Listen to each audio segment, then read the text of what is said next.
Releasing social media addiction with true unity. Sadly, with the rise of new technologies, there is also the rise of new traps and new ways to sabotage ourselves.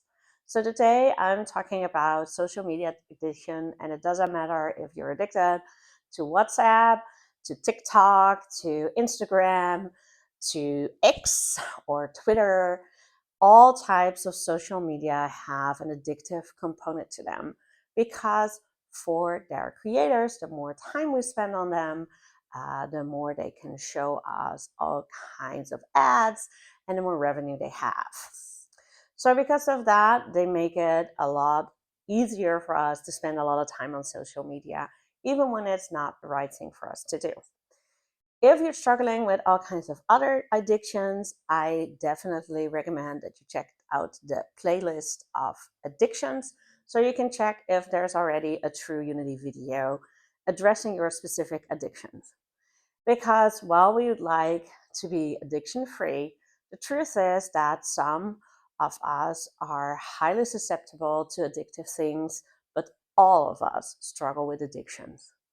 Some are just easier to see than others. So if you just check your phone and seeing how much time you spend on your social media, you might not be very happy seeing the time there. But for others, it is maybe a different addiction that is just causing a huge time sink. So the first thing to do is to forgive yourself. A lot of times I hear people say, I know I shouldn't, but I still spend 2 hours doom scrolling. And they're so angry that this screen addiction, this social media addiction, actually swallows them up. And because they are so angry, a lot of the energy goes into feeling guilty, feeling angry, feeling victimized, and none of that actually helps releasing the addiction. So the first thing is to step with me into forgiveness.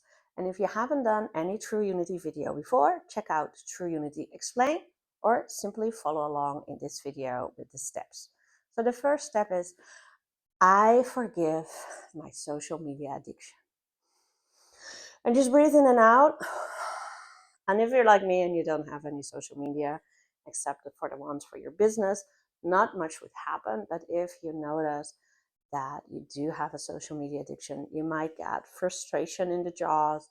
You might get a sense of heaviness around the shoulders for feeling that you're not actually doing your responsibilities, or maybe even in your head, this kind of dizziness feeling of noticing that so much of your energy goes into social media. So just breathe in and out and forgive yourself and understand that while we are responsible for what we do on social media, also the other side is responsible for making it so addictive. Because laws are changing now and they're actually trying to keep teens off of social media. I'm very happy with that. But before all that happens, we as the adults should show the right way of dealing with social media. So the next step is to release this kind of dependency on social media to fill your time, because we all know that it's a time sink and it's much better to spend our time in things that actually give back to us, and social media most of the time doesn't. Of course, it's different when you're talking with your friends or if you're seeing something that sparks new ideas, but most of the time social media time is brain rot time. It keeps us occupied, but it gives nothing back. I release my dependency on social media. I just breathe in and out and allow that dependency to be released through you. If you notice you're going back to it, of course, you can do this step again when you notice that your time on social media is rising again. And last but not least, by choosing to do something with your time that you actually feel worthwhile and reinforcing that, you will notice that sooner than you think, social media is no longer part of your routine. So the last step is I choose to do something worthwhile with my time. Just breathe in and out and embrace a better and healthier life. And of course, if there is something that you'd like to add, leave a comment and like and subscribe to my channel.